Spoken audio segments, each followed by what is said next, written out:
answered it in your presentation about the Forgivable Loan Program. Dan Flynn takes credit for it. You take credit for it. Well, the credit actually belongs, well, Dan Flynn deserves zero credit. Zero. I don't even think he understands it. The Forgivable Loan Program was there's a foundation whose sole purpose of existing is to support the UT Law School. It's got a lot of money, 9 figures, $150 million or whatever it is in assets. And it pays roughly 20% of the operating budget for the law school. Under state law, all state employees' salaries are public. If you work for the state, everybody can look up online and see what you make. So what happened was, we get a call one day, and President Powers had contacted the Chancellor and the Chairman of the Board, and said, we got some bad news coming. And what had happened is that some of the faculty were getting forgivable loans, which is basically a tax-free payment, if you will, just a bonus, and it pays out over a period of years, and you get money. Now the problem was it was a secret. This half of the room didn't get one, and this half of the room got one in varying amounts, $50,000, $200,000.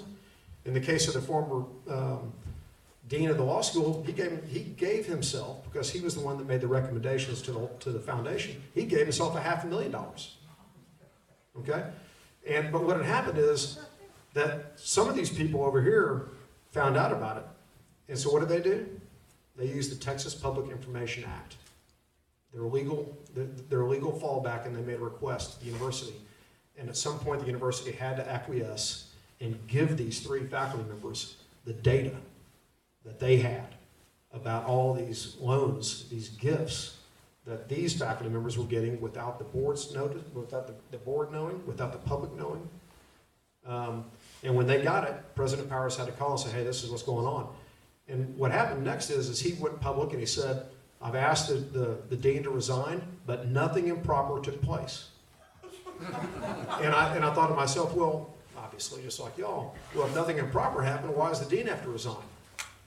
And so we were promised an investigation by the then general counsel, and that started. Now, remember when I was going back through all these open records files, trying to get all these open records put online, I'm going through all these files, one at a time, chronologically, from January 13 forward. And suddenly I started finding all these previous open records files that has both the confidential information that was withheld from the requester and the stuff that was made public. Now, in the meantime, we've got this report that shows that nobody made any effort to keep this program secret and nothing bad happened. Well, that's not what I found in the documents. And so I took it to the Chancellor and I said, look at this. This is not what we were told. Presented it to the board. The board set aside the general counsel's sham investigative report. He subsequently resigned to go do other things, I understand. And but we had a bad situation. And Dan Flynn didn't do anything. I mean, he had nothing to do with it. I credit the faculty who had the courage to expose it through the request. And I credit former Chairman Powell and former Chancellor Cigaroa for having the courage to continue to push the process until we got the truth, which took effort. It took board involvement, it took some courage. But it wasn't Dan Flynn's courage.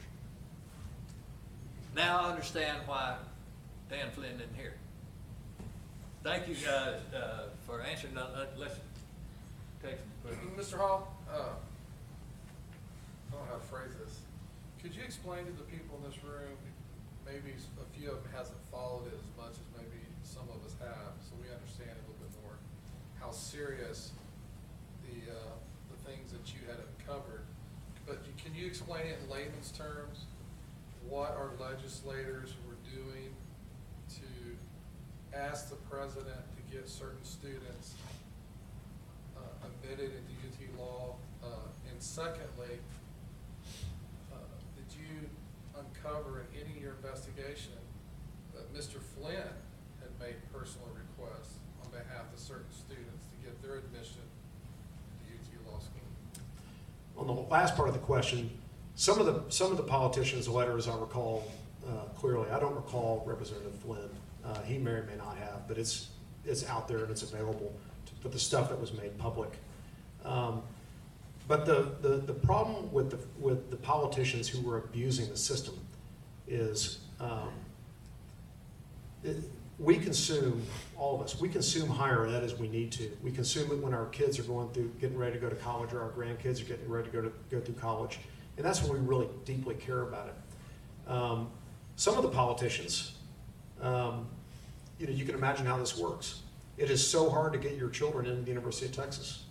But if I've got this politician who I know my kid's going to be going in 4 or 5 years, and he apparently has got the inside track to the president's office, and everybody knows, by the way, everybody in these communities knows how the process works. Who you need to go to. This is what I found out, is I would start making my gift to, Representative X right here 4 or 5 years in advance, and when it comes, he's going to have a lot of people giving him money, and some of these politicians had a lot of people who he or she was getting in on an annual basis, and for that, getting a huge amount of money and a huge amount of support. And then if he gets my little girl in, or my son or my granddaughter or whatever in the University of Texas, I'm forever grateful. Okay, I'm forever grateful. Anybody says anything bad about him, I'm on his side. I mean, it was the greatest mechanism for the status quo, for the entrenched class to hold their own that I've ever seen. But it's made worse by the politicians whose job it is to control the laws on our admissions. The top 10% is a law that he and others were in charge of. And then there's the money. And so this all became this private deal that some politicians, not all, but certainly those in power had access to. And I think those that were in the greatest position of opportunity were obviously those that run the higher ed committees, those who are Speaker of the House, maybe. But people in power are the ones that have the access. And and I look across the state now, and many of them have left office, which is good. But there's a few others that need to leave, and because they still have a certain sway over our universities. In terms of how deep does it go, I don't think we'll ever know. I think it's part of my desire to understand what the Kroll documents show is to understand what it is that we have to look at, but we haven't looked at. As part of this lawsuit, one of the interesting things is that I want to see documents that neither the general counsel or the chancellor or anybody responsible has ever looked at. They've never looked at it. They admitted that in court.